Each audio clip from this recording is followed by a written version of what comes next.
Greetings to y'all, virtual Chattanooga. You have just experienced the world premiere of Shane Brady's new film, Breathing Happy. My name's Jason Shawn. I'm part of the programming staff here at the CFF. And it is my privilege to welcome a lot of amazing people who've just witnessed this work of art that they've unleashed onto the world. So I'm gonna be as bureaucratic as possible, and I would just like to invite everyone to introduce themselves to the viewers. And as to what order that's going to take, this is going to be a whole new journey for all of us. So I'm just going to offer up and we'll start with you, Shane, since you're the director, but we're going to go from there. I just want everybody to let everyone know who you are and your part in this beautiful film. Thank you kindly, sir. My name is Shane Brady. I'm the writer, director, editor of this mess. This here is my beautiful fiance. Her name is? I'm Emily Zurcher. Allow me to kick it over to we'll make this like an improv game. Mr. Jamie Parslow, who helped me exec produce this film. We'll go ahead and let you introduce yourself, and then you can round robin it. Yeah. Hi, I'm Jamie Parslow. I was one of the producers on this one, in tandem with Emily and Dave Lawson. And we just sort of I just helped facilitate a lot of shooting between, different states and gathering up some crew and helping, some stuff on the behind the scenes stuff. So, yeah. Let's while we're keeping it with crew real quick before we get to all the cast, let's send it over to Matt and Chris. Let's do that. Hi, I'm Matt Reisinger, sound designer and re-recording mixer for Breathing Happy. And I'm Chris Dudley, composer of the score for Breathing Happy. And we too like to party. Now, who is your favorite amongst June, John, Augie, and Caitlin? Because you can pick. Oh, no, you can't do that. Well, you're trying to get us to make enemies over here. No, June. There we go. I'm just gonna say it. And then I think we are the remainder of the crew here. So I guess at this point we pull it over to cast. Correct? Who wants to take it first? June. June Carroll. I got to play the mom in this amazing, heart destroying and beautiful journey. Thank you both, everybody. That's all. And I'll kick it over to Caitlin. Hey, my name is Caitlin Akon. I am 5'3". I am based in LA. Hi, my name is Caitlin Akon. I don't know why I said my last name, but I play the role of Tristan, the sponsor. I'm not doing a great job at sponsoring apparently in that movie, but did my best. John, who are you? Hey, I'm John D'Aquino, and I'm the father of the family. June played my beautiful wife, and we had a great time. And I've seen this movie from its embryonic stage in concept all the way, and I haven't actually seen the latest, so I'm looking forward to that. I saw it piecemealed along the way, but I'm so proud of all the work that Shane and all the guts and courage you put into this piece, and so happy to be a part of it. Now I will send it to the lovely Miss Augie. Hi, I'm Augie Duke, and I play grown-up Lily. This movie is super close to home for my own personal reasons. My brother passed away 2 years ago from an accidental drug. What is this? Hello. In pure Brittany Escalante fashion. Okay, first of all, fuck all of you because I'm just sobbing still, and everyone's here. Okay, no, this is the actual real Q&A mom. But let's little Mia, Evie, other people in the cast are here. This is an actual Q&A mom. We need to go. I miss you. I don't care about Q&As. I miss you guys. I love you, Emily. I don't care about Q&As. Q&As. This is If you can guess who the Cuban actress in our film is, I wonder who the Cuban actress is. Not you, Rachel. Not you, Rachel. It's Brittany's I'm mama. sorry. I love you. Okay, Brittany, hello. Throw yourself on mute so Jason can put some order to this. Sorry to all the CFF people, but we all just finished it because we had a few technical difficulties earlier. So, oh my gosh, I'm so we embarrassed found- now. All those people. oh, are you embarrassed, Ma? Anyway, back to you guys. Thank you, Brittany. So I want to start this off with a question, and again, we're just going to pass it all around because the thing about this film that is fascinating to me, and that like when Chris first sent it my way, he was just like, take a look at this, tell me what you think. And what struck me was that it was doing a lot with genres that we've encountered before, but never in this context. I mean, like we've all seen, Christmas movies where someone has to like reconcile their life with choices made in the past and pathways in the future. You know, we've seen things where addicts have crises that, you know, make them have to reconsider a lot of things. And we've seen, you know, fantasy or horror films where it's just like, oh, something's coming and it's going to be big. And you managed to put that all together in a way that's really interesting. But I wanted to address, like, of the three dominant strains in this film, the one that just hits you very much like a velvet wrapped hand clenched into a fist in the solar plexus is the way that this film addresses the issues of addiction. I mean, addiction at this point is this giant open wound at the heart of society that we don't really talk about directly as much. So, you know, sometimes with our art, we have to sort of find a new way to address these issues. And I'm just sort of interested, like, during the development, like, obviously this started as something very personal.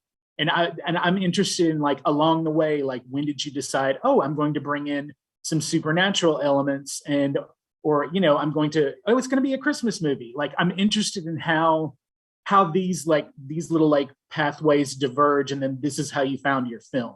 So that's probably not as clear as I'd like for it to be, but basically just everyone think about what brought you to this film and what you responded to most in the making of it. So I'm going to pass it to Shane because I'm lazy. But I'm very interested in what everyone's got to say. No, that works.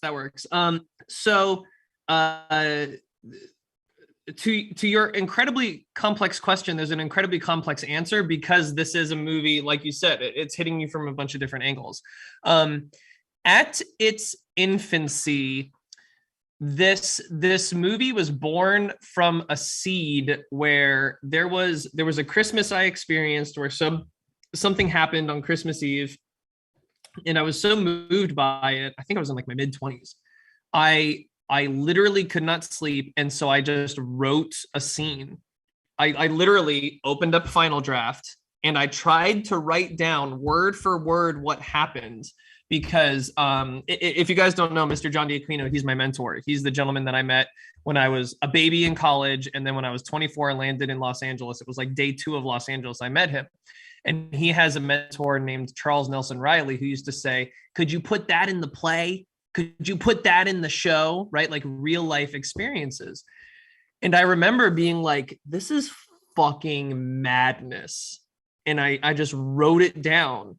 And over the course of the years, I kept kind of going back to it. And sadly, it's a movie where I'm pulling from like a dozen different people, like a dozen different friends and family members who all have suffered from addiction, and all of these different things and all of these aspects kind of getting woven into one cohesive story. But it started from that seed.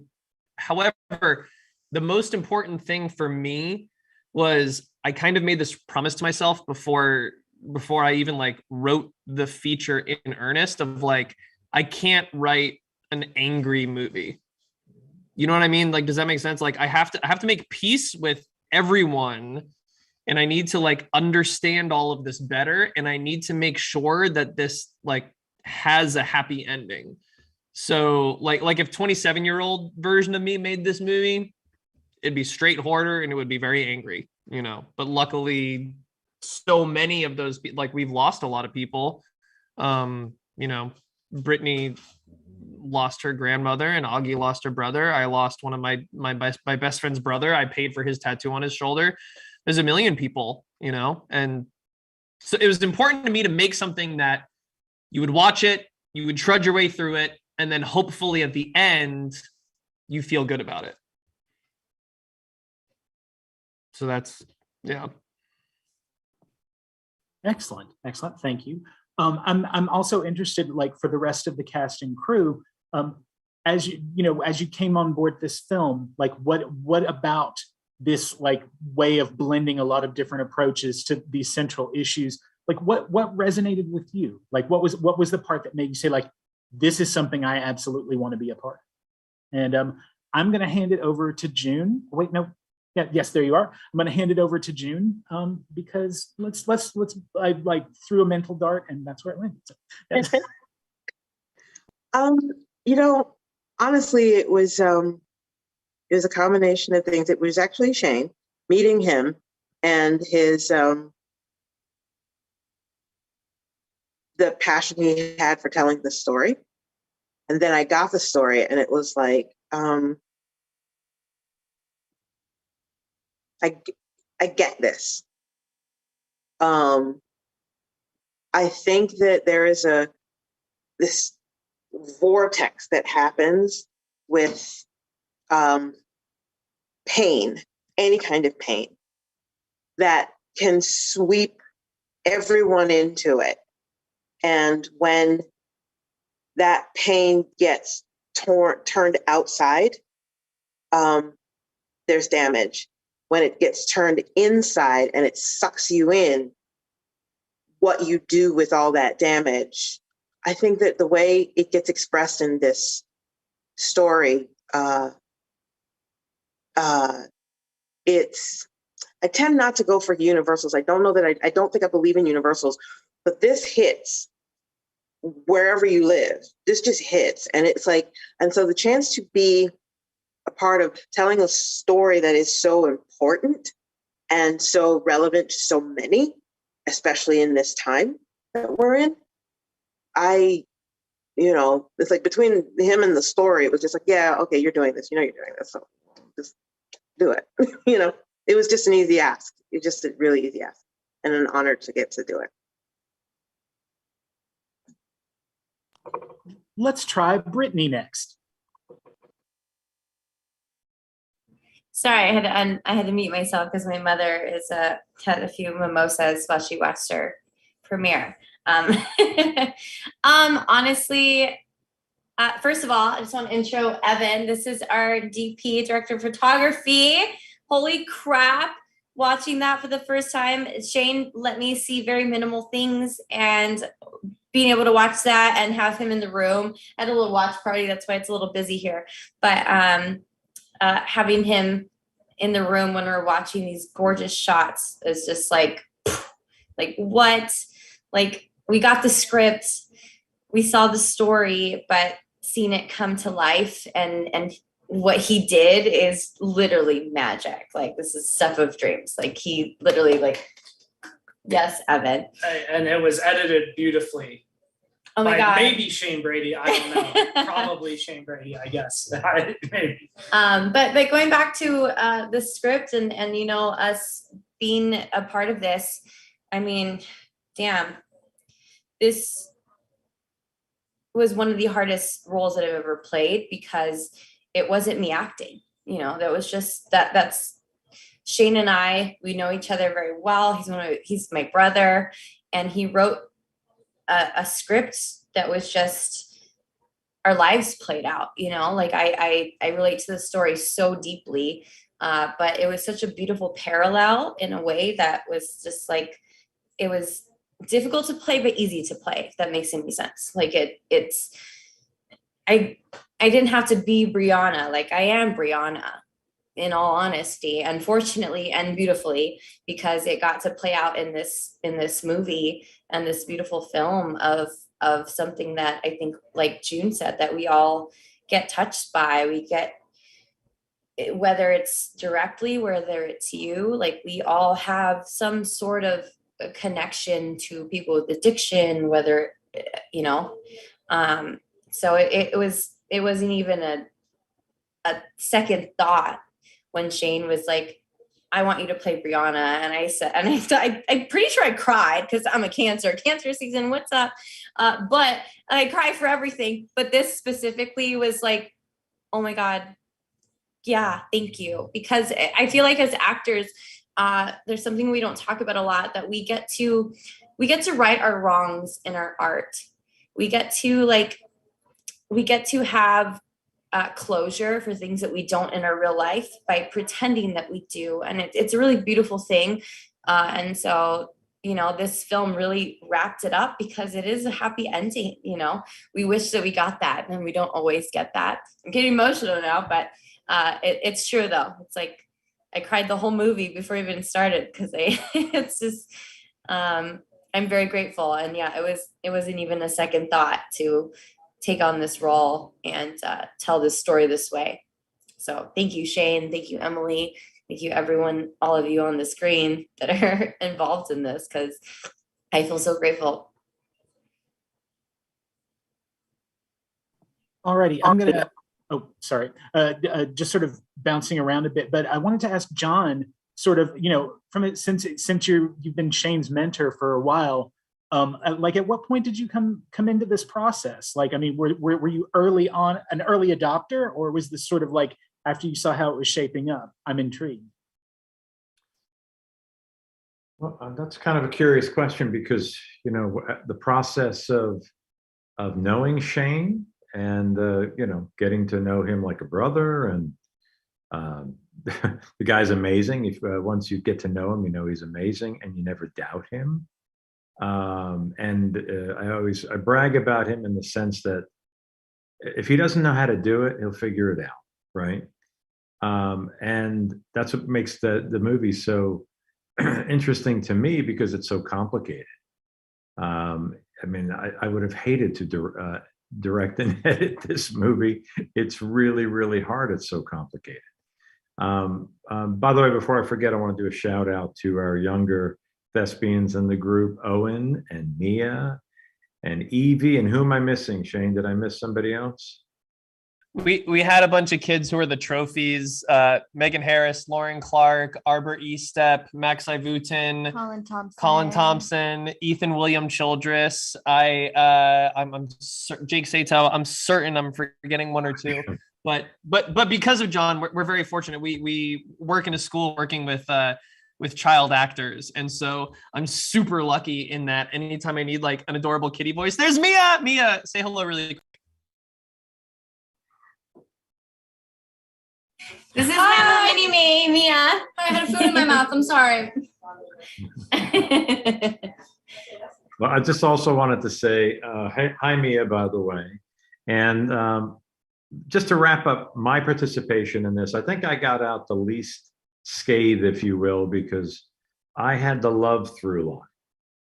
You know, I sort of got to be a part of all the joy in the story and the reflection and nostalgia. And it was really, really sweet. And I was very moved while shooting it because, first of all, there's a room full of people I know and love.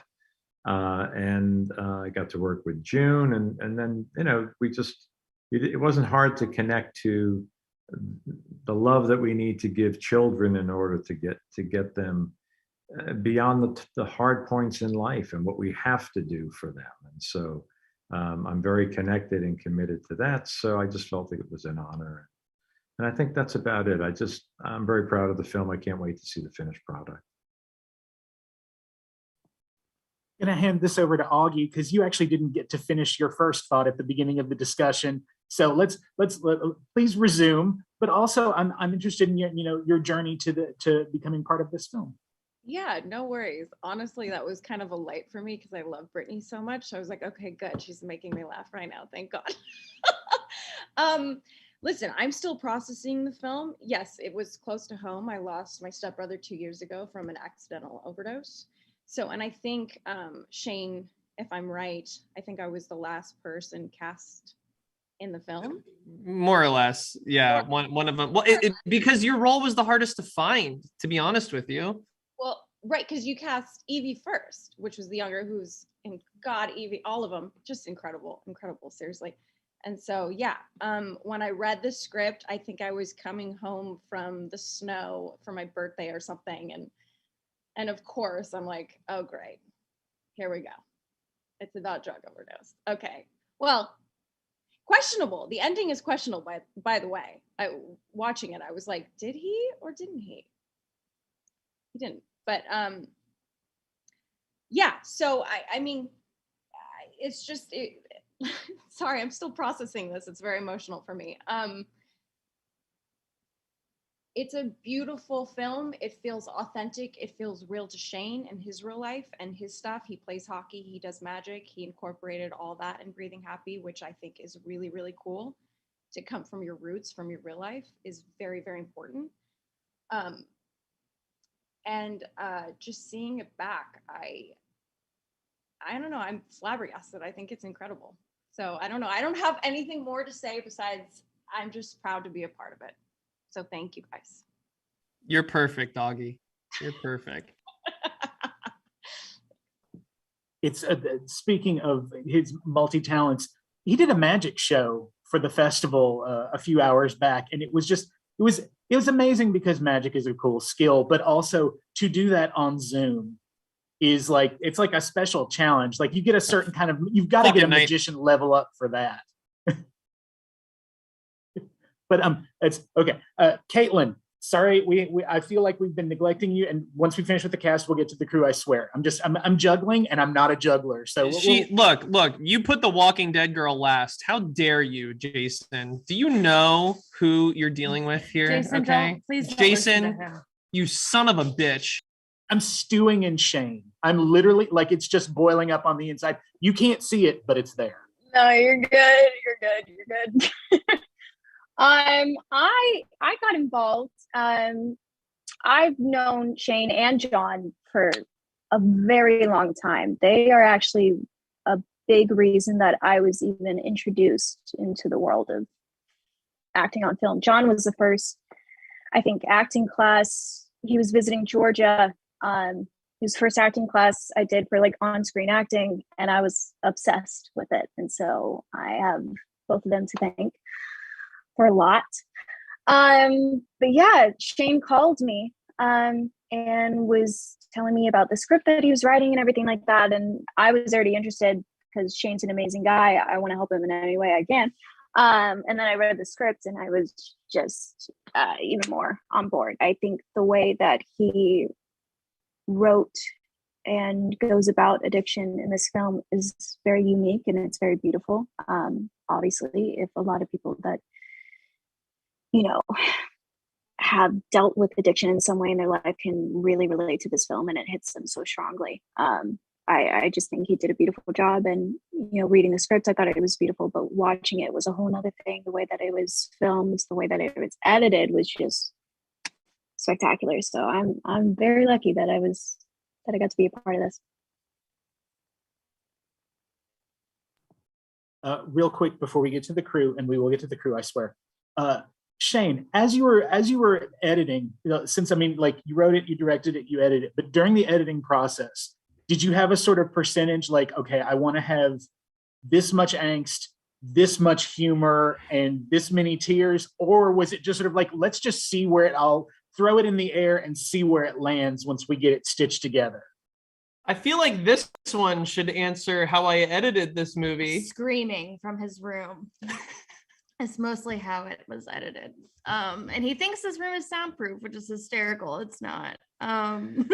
There were like moments like, okay, like the red and green room with me and Hugh, the drug guy, like at the very beginning of the movie, like 7 minutes in, right, where it keeps, I would walk out into the kitchen and be like, the fucking room is green when I need it to be red, and I don't know what to fucking do. And so that, like, if you watch that scene, it's red and green, and then it reaches a point where I'm like, the parents are dead, so there's a flashback, and now red and green doesn't matter. It's avant-garde. It's right. So it was there.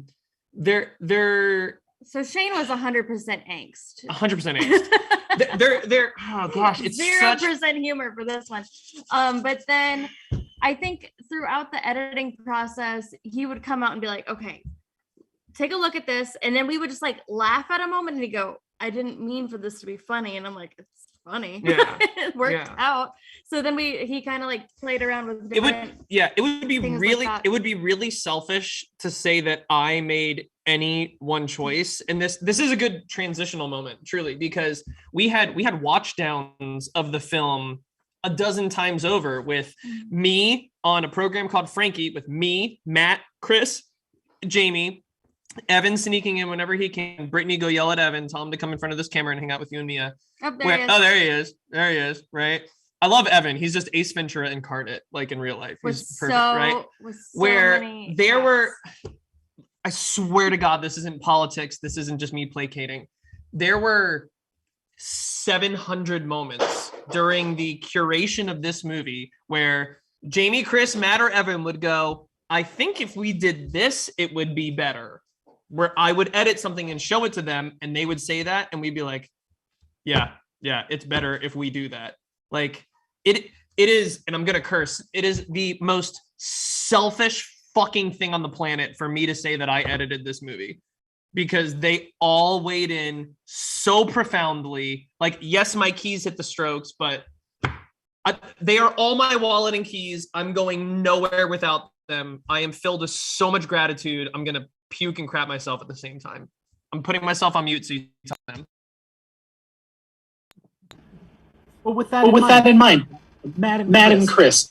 I'm getting echo. Okay. Matt and Chris, you're up. Let's hear your thoughts. Well, I came on to the project. Somehow I had gotten in touch with Jamie Parslow, and we had gone. I honestly don't remember how that conversation started, but he was like, "Hey, I'm producing this film. I've got this director's doing a rad thing.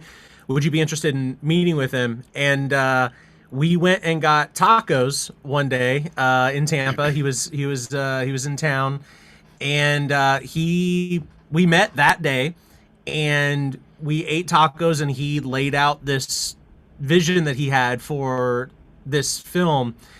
And it's one of those things, kind of, I think other people have kind of echoed the statement, but he just had such a clear vision for what he wanted the film to be. And when he's talking to me about music, he was like, there's so much room to just do a bunch of weird stuff, and I think you would be perfect for it. And he's like, yeah, there's no budget. Do you want to do it? And I'm like, yeah, it sounds awesome. Like it honestly, it's like one of those projects where, like, to be completely frank, I went home and I told my wife, I was like, hey, I'm going to be doing this film, and it's not going to be a paycheck. I was like, but it's going to be worth it. I think it's going to be awesome. So, and honestly, I'm so thankful that I did. Like, I'm super, super stoked on how it turned out. And I also just wanted to go back to something that Shane said as well. I have to give him a lot of credit, because it's in my experience, it's not very common to come across creators in general who are very willing to say that their idea is not the correct one. And, I think Matt will probably, echo this as well, but like, we'd be sitting and he'd be like, hey, I worked really hard and came up with this new thing. And normally you would want to say, like, yeah, this is great. However, what if we, and try to walk on eggshells, but he was very much just like, no, poke holes in it. Like, what's working, what's not. And then, there'd be times, Matt had a ton of ideas, just like, what if you just like swap this whole thing around? And it immediately, Shane was like, yeah, let me try that, even though he had just put however many hours into this thing. So that's definitely the thing about Shane, is it's really a testament to someone who, you could say that this is his vision put forth, but really, like, any amount of us thinking like you need to walk on eggshells because it might be this precious vision, from the jump, he was like, don't do that. Like, if there's something that you want to say, it's important for you to say it, via sound, or even if it is a sound moment. Like, what is in your head to make this movie better? And every single time we watch a new version, it went from, the rough cut. I think everyone that's even watching this probably like have seen the R1, you know, all the dailies put together in like a 3-hour movie, and you're like, wow, this is not good at all. Like, this will never be a movie. And I think, at least me, I feel that way through each cut, a little less, a little less, a little less, and by the final, like literally a couple days ago, when we were still kind of making some tweaks, I kept watching it back, and I was like, yep, that's a movie. Like, every moment felt good, and the pacing was right, and we had enough time to really make it what we wanted to make it. You know, like these types of films, without the budget that, like, you know, would go to a typical like larger Hollywood film, like you have to just say, okay, well, how much time am I willing to give of myself to a project like this? And when you see the type of project it is, you realize, well, like, it doesn't really matter if we don't make money on this project, because it's just really fun to work on, and it gives us the ability to really flex our muscles and work on what we want to be, and try to get better without any bonds or fetters. You know, it's literally like you can do whatever you want, just make it your movie. And I think, at least from the crew side, probably from the cast side, it felt very freeing to work that way. Excellent. Thank you. I'm going to hand it over to Jamie by process of elimination, but also I saw how much abuse you took during the magic show. So I'm like, this is the guy I want to like close the circle with before we get back to the next round of questions. So, you know, what was your experience on this? I mean, you know, you covering a lot of different objectives, I guess is the phrase that I would, from how I understand. Yeah, well, I mean, as you can tell, I also cleaned up since the thing. I've been sitting in a COVID cave for a couple days. Anyhow, it was a lot of fun. It was great. I mean, Shay and I have known each other 15 plus years, something crazy, something yeah. like that. Yeah, since we were probably 18 or so. We've just been working with each other for many years. We did a short film some years ago with John and his school and everything, that was on a project that was similar to this. And so, you know, when he said, hey, I'm gonna sort of graduate that story and make a feature film version of it, took a little convincing for me, because it was the middle of COVID, and he's like, I got $20,000. How do we do this? And I was like, I don't know.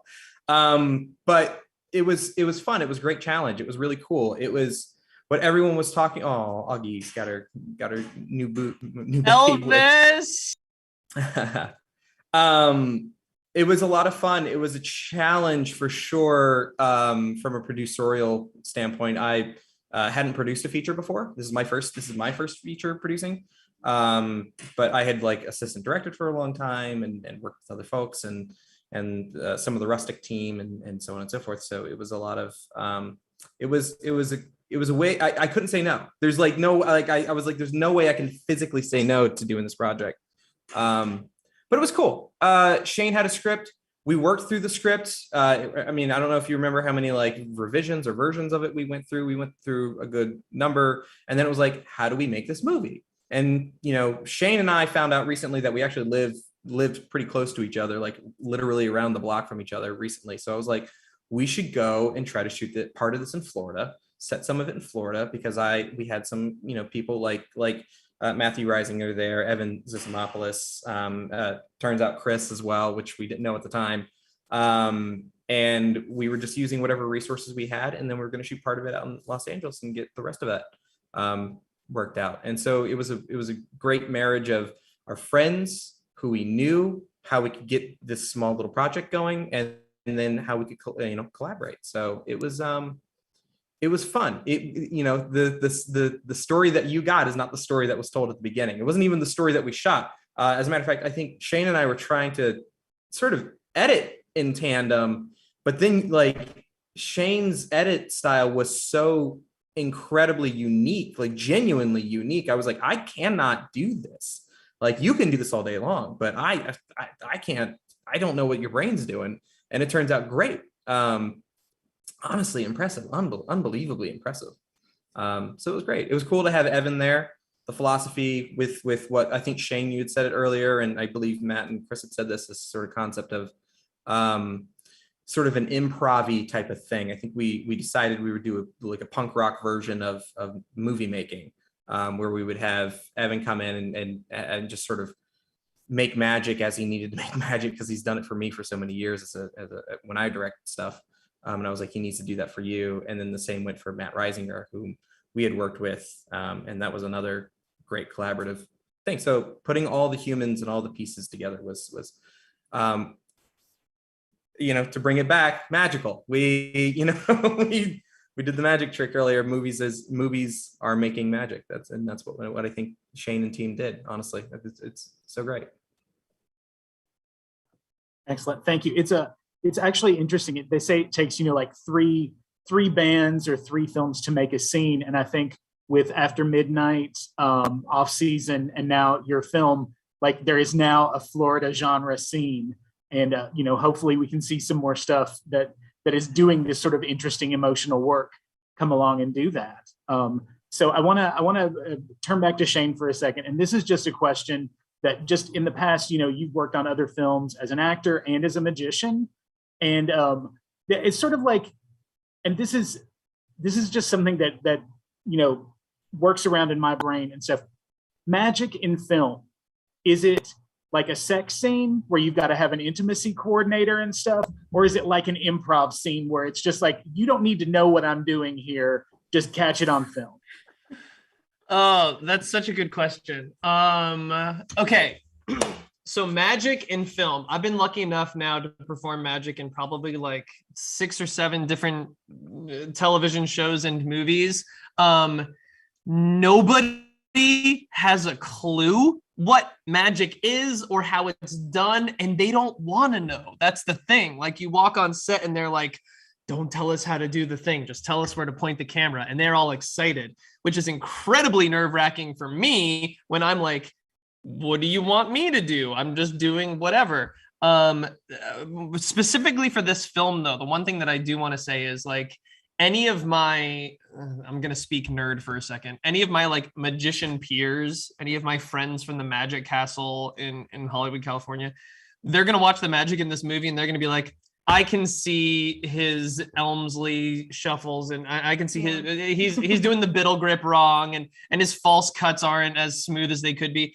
It's because when we were filming all of that stuff with adorable Mia Castillo and her beautiful mother and her 2 little brothers, it was like 35 degrees outside in California exterior. It was like misting. Evan's fucking hands are freezing over as he's trying to manipulate the camera. The cards are all sticking to each other. I have yet to get to perform a magic trick where it's like perfect conditions. Dr. Sleep, there's a bunch of 4-year-olds flying around and none of the fire gimmicks are working. And the rabbit is the size of a football that doesn't fit in the hat. In the Endless, it's 4 a.m. and my fingers are freezing and there's a fire. So the cards are flying everywhere. Like, it is only experience and like, I guess just give me 40 takes and let's hope for the best. Like, I mean, Evan could chime in. I think the opening scene for the movie, Mia, help me out here. We did it 40 times. And finally, Evan was like, dude, we have to have it through some version of this. We have to move on to the next thing. I can't keep doing this. Right? Like, I introduced Mia to some words she's never heard before. For that. And her adorable, right? But that's the thing. But like the one. This is a little bit of a Trojan horse sentence. But the one thing that I will say is the luck that I had of getting to film in Florida in my mother's home and in my brother's home, and being able to have the resources of like as a grown adult calling my mom and being like, hey, can I bring my then girlfriend? Can I bring all my friends over and make a movie? And also, you can't sleep here. And also, you can't sleep here. And I'm gonna be practicing my magic tricks. And hey, brother, who runs a veterinarian practice, can I use your vet office? And like, do you want to make you a vet? Do you want to be in my movie? Like, that's fucking nuts. And the fact that they're like, yeah, of course, we'll support that and we'll let that happen. Like, they probably regret it a little bit afterwards. I know. But it's okay. Sorry for Trojan horsing that in there to your magic question, but it's viable. Don't apologize. Like, it is magic. There's nothing better than watching a Q&A and feeling like you've learned something unintentional. So that don't worry about that at all. Cool. but yeah, I just at this point, I just sort of wanted to open the floor up because there's so many different experiences that have gone into making this film, and I know some of y'all are still just processing the emotional impact of seeing the assembled film for the first time. I'm just sort of like, what is there that you would like the public to know about, your experiences on this film, or just like an interesting little anecdote? I wish I could be more specific, but I feel like people don't care what I have to say. They care what y'all have to say. So I'm going to go to Caitlin. Hold on. Okay. First I have to say the scene that we had where we're sitting by the pool and it's in the like weird messed up world, the way you edit that made me laugh out loud when you just cut to the door and the music hit. That was so good. Anyways, I just had to compliment you on that. Hilarious. I had an amazing experience working on this set. God, it's just, everyone is just so hilarious, and it was always just such good energy to be around. And everyone was just really excited about this project and very supportive and happy to be creating something as beautiful as this. It was just, I just remember, all I remember really is just laughing all the time and enjoying my time there. It was really good. Excellent. Let's go to Brittany and Nia. My little mini me. What do you guys think, girl? You go first. Honestly, first of all, me and I played her mom in a short previously to this film, so it was interesting for her then to play my mini me, which still very fitting. And I remember when like Shane just came to me with this script and was like, "All right, I got Mia Castillo. You got to be her older person." I'm like, "Yes, 100%." She literally is. We're the same person. But I mean, this film was just so beautiful. I'm a crier. I said that earlier. The second it started, I was sobbing. I brought that tissue out. I had a little watch party at my house. It's just where we are with all the commotion going on. But just, if anything, I think I mentioned this earlier, just, we get to create this beautiful artwork and get to do it with our friends. And it really does feel like a closure moment for some people that don't ever really get that in their real life. So you get to watch these things that make you feel good about these really horrible situations, and yeah, I think I'm still processing like Augie. I'm just like, what did I just watch us all create? Like it just as Shane is a magician, this was absolute magic. So I'm really grateful for all of you. Well, I think it was an amazing experience. I loved when Shane asked me to audition. I thought it was like it was great, and I saw the script and I was like, this is great. It's a dramatic role. I love being able to cry, which is weird, but I do love being able to cry on camera. And then Shane did an amazing job directing us, me, Owen, and Evie, because he knows how to work with kids and how to like make us cry without being like, think of something bad and like cry, It's just, it was in a way that I remember when I was filming the scene from the funeral, I couldn't stop crying. Like I was like, please everybody leave me alone, because it was so, I couldn't stop crying, and I don't know why. It was an amazing experience. Everybody was great, and I think it came out amazing. So yeah.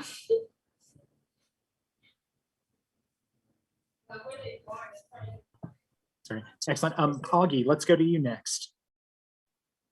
Oh goodness, me again? I'm trying to debate if I got pregnant on set or after set.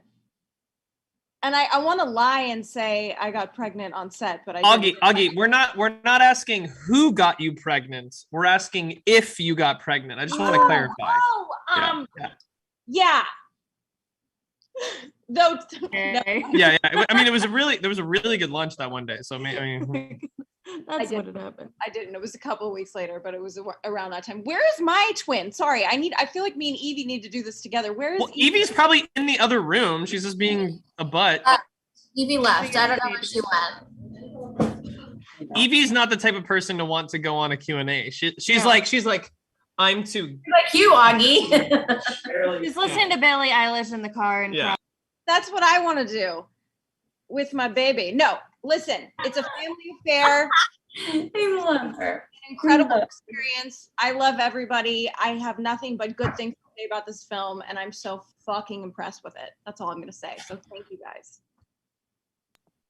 There's your mom again. Mom. June, let's have your thoughts. I think one of many of the striking moments was meeting Brittany and Augie online with Shane for our first rehearsal. It was, I mean, talk about getting dropped into family. The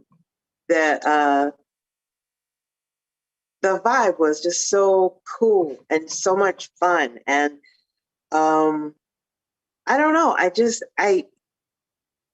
it was so welcoming that I couldn't help but feel like, oh, it's my girls, and my sons. It's my children. It was just, yeah, that honestly, that was one of many striking experiences. Yeah.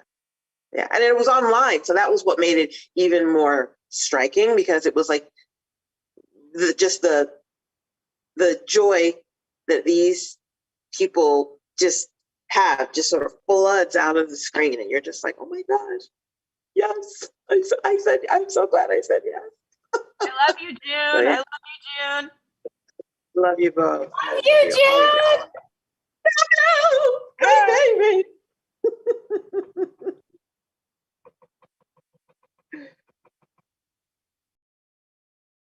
John, it's your turn.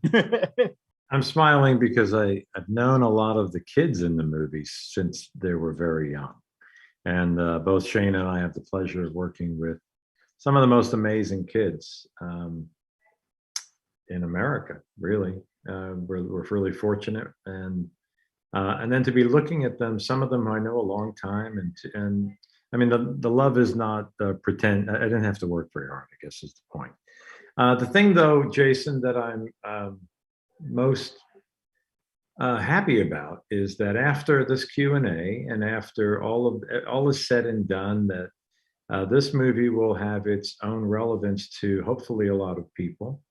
They will, they're not going to be connected to us as crew or actors or the director. They're just going to have their own experience of the film, and hopefully the film is going to be cathartic for them. And I think art and what we do at its best is it transcends the entertainment arts into the healing arts. I know that to be true. And I think that this film has that opportunity to do that. So thank you, Chattanooga Film Festival, for featuring Breathing Happy. Truly. Woo! Thank you. Matthew and Chris, any last thoughts for the group? Or? I mean, gosh, it's hard to follow all that up. I would say just really quick, this was, I've worked on a lot of short films, and I've worked on one feature film before this, and this one was was a feature that I could literally take from the very beginning of sound. Like I was on set recording sound for the scene of Shane at the end when he's sort of taking the pills, and just being there with Evan and sneaking up with a boom mic and capturing the nuance of his performance. You know, you think a lot about being a sound designer and thinking, okay, well, I got to replace the sound of the bottle and the top coming off and his breath and things like these. I might not be able to to have perfectly, intact in the editing room, but recreating that stuff is really hard to do realistically and truthfully. But just being there with Evan and holding my breath as Evan was holding his breath, and just waiting as Shane was there. And this is I think we only did the scene maybe 2 or 3 times, and it was one of those where like maybe that was the first take. I don't really remember, but it was one where I wasn't sure how long he would be still, and nor did Evan, and we were just kind of there, and it played out so wonderfully. And at that point, I wasn't even sure the kind of movie we were making yet. It was just this scene. And I was like, I don't know what this is, but I love this movie. Like, I want to find out what the rest of this movie is. And then I was also on the stage for the Hugh scene when he's talking about the bags. So those 2 scenes were the only ones I had seen of the film, and I'd read the script a bit, but I'm not really good at reading scripts. So in the end, I wasn't really sure how it all connected, but I was like, this movie's going to be great. And then actually editing it and working on doing some of the sound and thinking about the character from an emotional standpoint, and thinking, okay, well, if he really likes hockey, like anytime he gets emotional or his anxiety flares up, maybe we'll hear sort of the rumblings of the Zamboni as it goes by, like the kind of cringy metallic wonks that you might hear. So I tried to imbue his character with a lot of sounds that would sort of plague his mind and keep him from focusing. And that was really fun for me because I was really able to express myself sonically with that. And then having Chris man the helm for the score, it really is like, I mean, we both come from electronic music backgrounds, so we were able to really kind of, without even speaking, just he would come up with a cue and I would have sound that was already in the same key. Like I made the key of the fridge, and every time the fridge is in the shot, you kind of hear the tone of the fridge humming, and I knew it was going to be this climactic scene later on where the hum goes, and Chris had a piece and it just kind of blended together, and it was already kind of harmonious, and it was very serendipity for me. Yeah, and I was only on set for 1 day because I want to come in and record some sounds from the set just to try to sprinkle them in throughout the score. And I was on set for the day when Hugh and Shane are talking about the gun, and it was a similar situation where I was like, what is going on? Like, because it was such a bananas scene in a bubble. And I remember thinking, kind of echoing what John was saying earlier, like hearing what Shane had told me about the film, and then reading the script and seeing what was being shot, and then honestly, again, even like seeing the really early edits of the film, I was like, I do not envy whoever's needing to put this together, because I couldn't fit it in my brain. I was like, I don't know how all this is coming together. I knew what the music was going to sound like, and I was really happy with the direction that was taking, but to have it all come together in the way that it did, and and honestly just see that the stuff that I was working on in these little bubbles all came together, and everybody was able to make that happen, is amazing. And honestly, like, I think it's a testament to the fact that a lot of people here are like having an emotional response to it. Granted, we are involved in it, but so many of us are seeing it like this for the first time and like really grasping what Shane has had in his head this entire time. We're finally getting it. And I think what John was saying is very accurate about how film can be a catalyst for healing and for change. And I was actually just looking at the Discord, and this guy just got done watching it, and he said, I'm definitely calling my kids just to tell them I love them before I watch the next movie. And like, I think that's just a perfect distillation of what this film, I think, is going to mean to a lot of people. And the fact that I just get to put my dumb music on it is I'm glad to be involved in it. So yeah. Excellent. Jamie, any closing thoughts for us? You I talk, because I can talk forever. Some of you I talked to for hours and just sort of like just went ham and was like, it's going to be this way and that way and so on and so forth. And thank you guys for your patience on that one. But the main thing that I'd like to walk away, or I have walked away from on this one, is just the truth I keep getting constantly reaffirmed over and over and over again. And it's make movies with your friends. Just make movies with your friends. Like, that's what it is. Like, that's what movie making is. Movie making is, taking like-minded human beings on the same level. And I guess for me, good begets good, and goodwill begets goodwill. I'm going to cry. But effectively, like, I'm just so blown away by what we were able to do with what little we had, with the people that we had, over the time that we were able to make it happen. And everyone put everything into it. And I can't thank you guys enough. I don't know. I think everyone did a great job, and make movies with your friends. That's it. Make magic. Alrighty. Well, my tech director just told me that we're like 25 minutes over schedule, but it's all good. And I'm like, no, discussion is productive, but the film is good. And, you know, all of y'all are a testament to, like, you know, no one person makes a film by themselves. Like, all of y'all have helped contribute to something really, really special. You know, we feel very privileged to be able to show this film, to introduce it to the world. And, you know, we can't wait for what y'all are going to do next. You know, so you're doing the work, and you're making the world a better place. And before I get any more mawkish from our digital center at a stately CFF manor, I just want to thank all of y'all for being part of this film and letting us show it to the world. And, you know, everybody have a good evening, and thank you for being part of this. And please enjoy other films at the festival, because, I mean, that's the key. Festivals are great. You talk about them and you see other stuff. And each and every one of y'all has helped make the world just a little bit better. So respect to y'all, and thank you again.